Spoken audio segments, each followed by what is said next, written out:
नमस्कार छात्रों, कक्षा 10वीं गणित दो चर वाले रैखिक समीकरण की प्रश्नावली 3.2 के प्रश्न क्रमांक 1 का दूसरा प्रश्न अमल करते हैं। इसके पूर्व आपसे निवेदन है कि आप हमारे वीडियो को पूरी तरह से देखें और बहुत ही आसानी से इस गणित को समझें और साथ ही अपने साथियों को शेयर करें इस वीडियो को और लाइक करें और सब्सक्राइब करें। तो लीजिए हम आगे देखते हैं प्रश्न क्या है। प्रश्न है कि 5 पेंसिल तथा 7 कलमों का कुल मूल्य 50 रुपये है, जबकि 7 पेंसिल तथा 5 कलमों का मूल्य 46 रुपये है। तो एक पेंसिल तथा एक कलम का मूल्य ग्राफीय विधि से ज्ञात कीजिए। हम इसको हल करते हैं। हल दिया है शर्त नंबर 1 कि 5 पेंसिल व 7 कलमों का मूल्य 50 रुपये है। क्योंकि जब हम अपनी उत्तर पुस्तिका में लिखते हैं तो पूरे प्रश्नों को लिखने की आवश्यकता नहीं है, लेकिन प्रश्नों की शर्तों को आपको यहाँ पर लिखना होगा। तो पहली शर्त है 5 पेंसिल व 7 कलमों का मूल्य 50 रुपये है और दूसरी शर्त है कि 7 पेंसिल व 5 कलमों का मूल्य 46 रुपये है। तो छात्रों, सबसे पहले मान लेते हैं कि माना कि एक पेंसिल का मूल्य x रुपये है और एक कलम का मूल्य y रुपये है। तो पहली शर्त के अनुसार, प्रथम शर्तानुसार पहली शर्त है 5 पेंसिल व 7 कलमों का मूल्य 50 रुपये। जब एक पेंसिल का मूल्य x रुपये है तो 5 पेंसिल का मूल्य होगा 5x। तो इसको हम सीधे लिख देंगे 5x धन टोटल है उनका। तो एक कलम का मूल्य y रुपये है तो 7 कलम का मूल्य हो जाएगा 7y बराबर कितना 50 रुपये। ये पहला समीकरण आ गया। अब इसके बिंदु निकालने के लिए हम बात करें तो इसके बिंदु निकालने के लिए हम यहीं पर इसको ट्रांसफर करते हैं। तो क्या कर लें, x को ट्रांसफर कर लेते हैं इधर। तो यह आ जाएगा 7y बराबर 50 ऋण 5x। तो फिर क्या हो जाएगा, ये आ जाएगा 7 नीचे चला जाएगा तो y बराबर आ जाएगा 50 ऋण 5x और बटे में आ जाएगा 7। तो ये हमें पूरा फ्रेम प्राप्त होता है और इस फ्रेम को इसके लिए हम 3 बिंदु निकाल लेंगे। तो x के मान के लिए सारणी लेते हैं, x का मान, और y के मान के लिए सारणी लेते हैं। तो y का मान है y बराबर 50 ऋण 5x बटे 7। हम x के ऐसे मान लेंगे, 3 बिंदु निकाल लेते हैं इसके, ये आ जाएंगे 3 बिंदु। छात्रों, अब हमें x के ऐसे मान लेना है कि x का मान हम यहां रखें और 5 के साथ गुणा करके 50 से घटाएं तो वो 7 से विभाजन होने वाली संख्या पूर्ण रूप से हमें प्राप्त होनी चाहिए। तो चलिए सोचते हैं क्या मान रख सकते हैं हम। यदि हम x का मान 0 रखते हैं यहाँ तो 5 शून्य शून्य को 50 में से घटाएंगे तो 50 ही बचेगा, 7 से 50 नहीं कटता।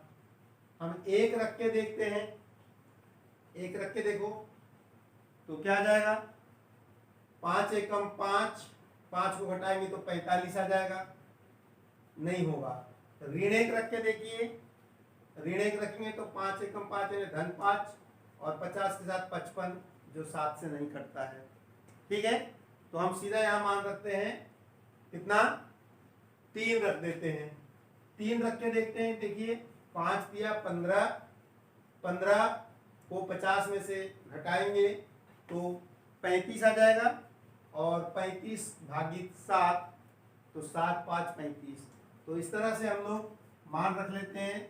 x का मान कितना रख लेते हैं 3, तो 3 5 15, 15 में 50 में से क्या 35, 5 7 35, 7 5 35, 5 प्राप्त होगा।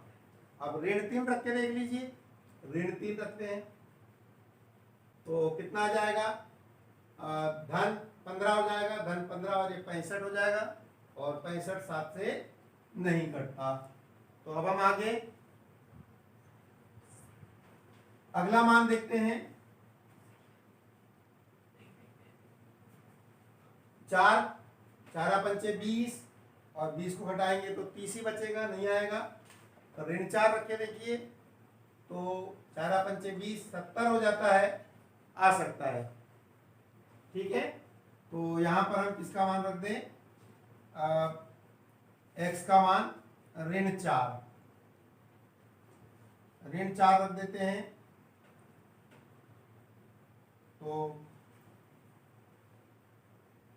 ऋण 4 रखने पर यहाँ ऋण 4 रखेंगे तो ऋण ऋण धन 4 पंचे 20, 20 और 70, 7 दाम 70, ये आ जाएगा 10 मान आ जाएगा इसका। ठीक है, अब इसके बाद अगला मान और देखते हैं। 5 रख के देखो, 5 25, 50 में 25 जोड़ेंगे या घटाएंगे तो 7 से नहीं कटेगा, इसलिए 6 रख के देख लो। 6 पंचे 30, नहीं आएगा 6 में भी। 7 रख के देख लेते हैं, 7 में 7 5 35, और 35 को 50 से घटाएंगे तो 15 बचेगा जो 7 से नहीं कटेगा। उसके बाद में जोड़ के देख लेते हैं, तो 85 आ जाएगा, तो 85 भी 7 से नहीं कटेगा। 8 रख के देखिए,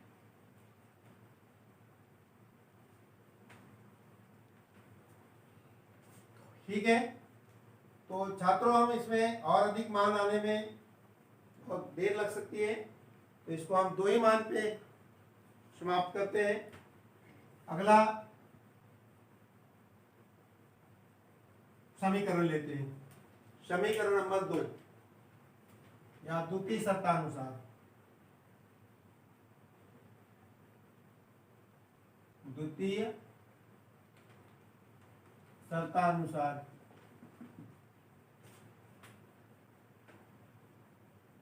तो दूसरी शर्त कह रही है कि 7 पेंसिल व 5 कलमों का मूल्य कितना है, 46 रुपए है। तो क्या जाएगा, एक पेंसिल का मूल्य x रुपए है, तो 7 पेंसिल का मूल्य हो जाएगा 7x। धन 5 कलमों का मूल्य, एक कलम का मूल्य y है, तो 5 कलम का मूल्य 5y बराबर कितना आ जाएगा, 46। ये आ गया समीकरण नंबर 2। अब समीकरण नंबर 2, इससे बिंदु के लिए हम इसको एक पक्ष ट्रांसफर करते हैं, यह आ जाएगा 5y बराबर 46, और 7 इधर चले गया तो ऋण 7x। तो क्या आ जाएगा, y बराबर आएगा 46 ऋण 7x बटे में कितना आ जाएगा, 5।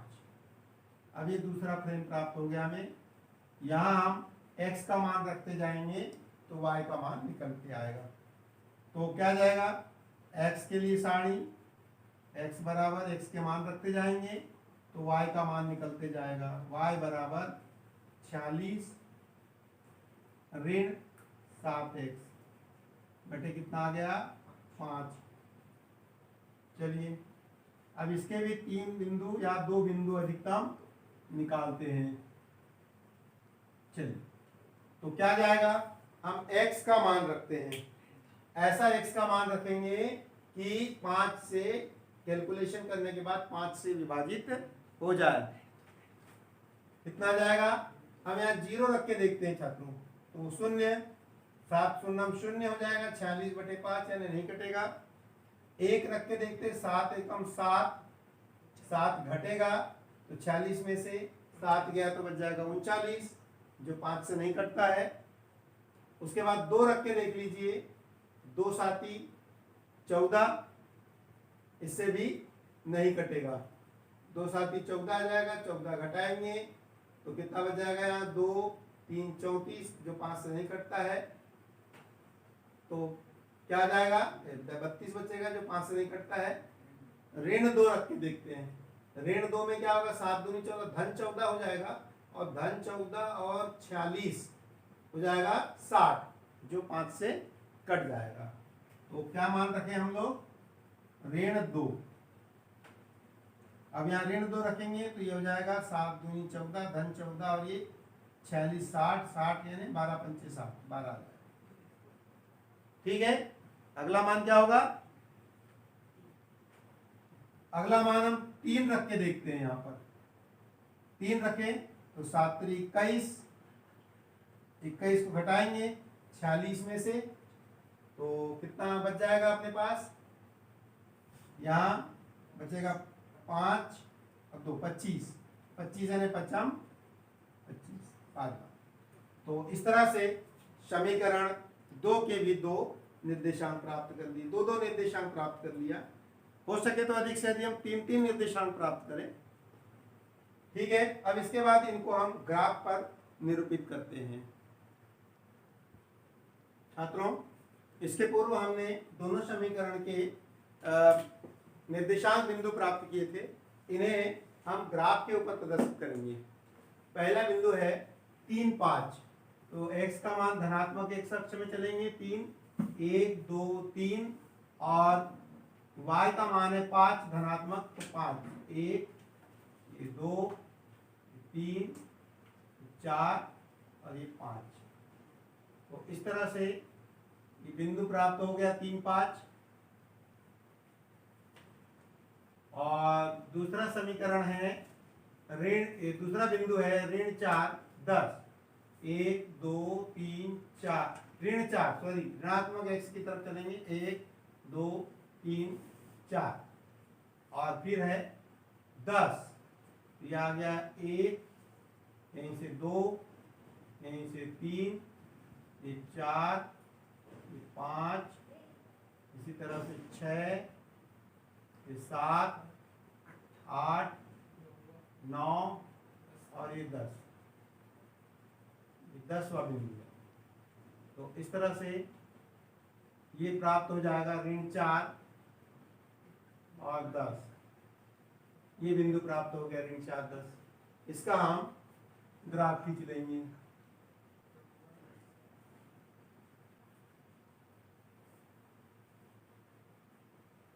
तो इसका ग्राफ प्राप्त हो जाएगा इस तरह से।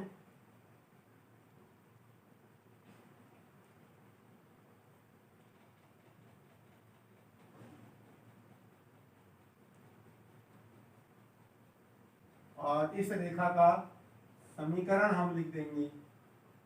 इस रेखा का समीकरण है 5x धन 7y बराबर 50।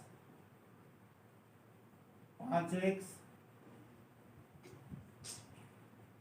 ऋण 7 धन 7y बराबर 50, समीकरण नंबर 1। उसी तरह से दूसरा बिंदु हम लोग देख लेते हैं। तो पहला निर्देशांक बिंदु है 3 5, तो ये चले गए 1 2 3, 1 2 3 4 और ये 5, यही प्राप्त हो गया। उसके बाद है ऋण 2 12, 1 2, और इधर चलेंगे 12 1 2 3 4 5 6 7 8 9 10 11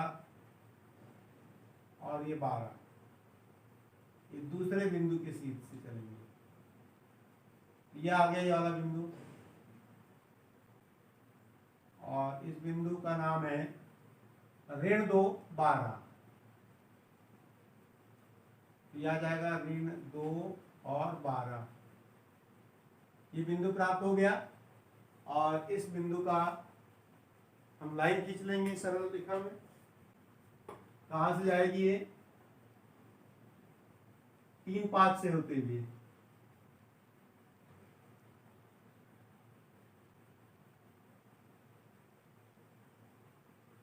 छात्रों ये 3 5 से होते हुए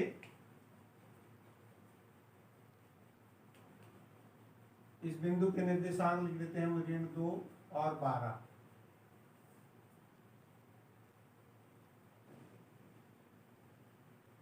यहां प्राप्त हो गया था। और अब आप देख रहे हैं इसका समीकरण है, इस बिंदु समीकरण 2, समीकरण 2 क्या है?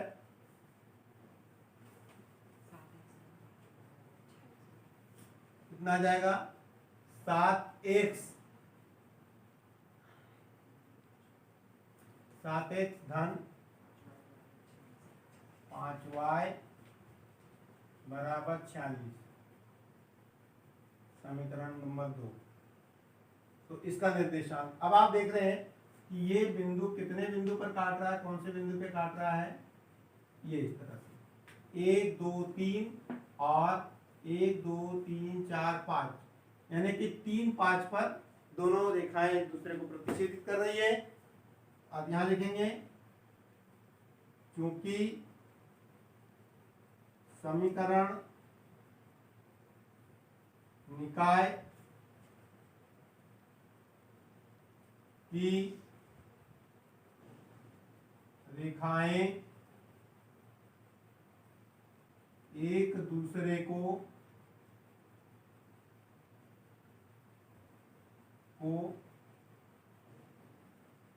बिंदु 3 5 पर प्रतिच्छेदित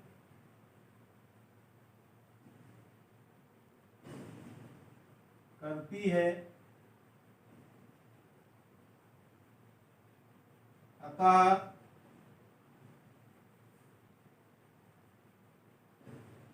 समीकरण निकाय के हल, समीकरण निकाय के हल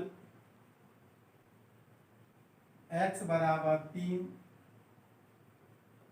तथा y बराबर 5 होंगे। x बराबर 3 तथा y बराबर 5 होंगे। अर्थात हमने पेंसिल का मूल्य x लिया था, अर्थात एक पेंसिल का मूल्य, पेंसिल का मूल्य, एक पेंसिल का मूल्य 3 रुपए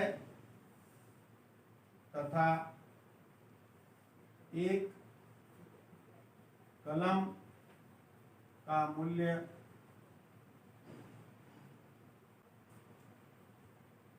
5 रुपए होगा। इस तरह से हम आलेखी विधि से इस सवाल को हल करते हैं और इसका हल प्राप्त करते हैं। यदि हम इसकी सत्यता की जांच करें तो जैसे पहला समीकरण है 5x धन 7y बराबर 50, यदि x का मान हम 3 रख दें तो 5 दिया 15 और 7y का मान यदि हम 5 रुपए रख दें तो 7 5 35, 15 और 35 50। और दूसरे का देखें तो 7 3 21, 7 3 21 और 5 25, 21 और 25 46। तो इस तरह से दोनों समीकरण संतुष्ट होते हैं, इसलिए हमारा जो उत्तर है वो बिल्कुल सही है। तो इस प्रकार से छात्रों हम आलेखीय विधि के द्वारा 3 बिंदु निकालेंगे प्रत्येक समीकरण निकाय के, उन्हें ग्राफ के ऊपर दर्शाएंगे और दोनों की रेखाएं जहां एक दूसरे को काटती है जिस बिंदु पर, वे बिंदु ही उस समीकरण निकाय के हल कहलाएंगे। छात्रों यदि मेरी वीडियो पसंद आई है तो इसको सब्सक्राइब अवश्य कीजिएगा, और ताकि आपको ऐसे ही सरलतम ढंग से अध्यापन की वीडियो प्राप्त हो सके। धन्यवाद।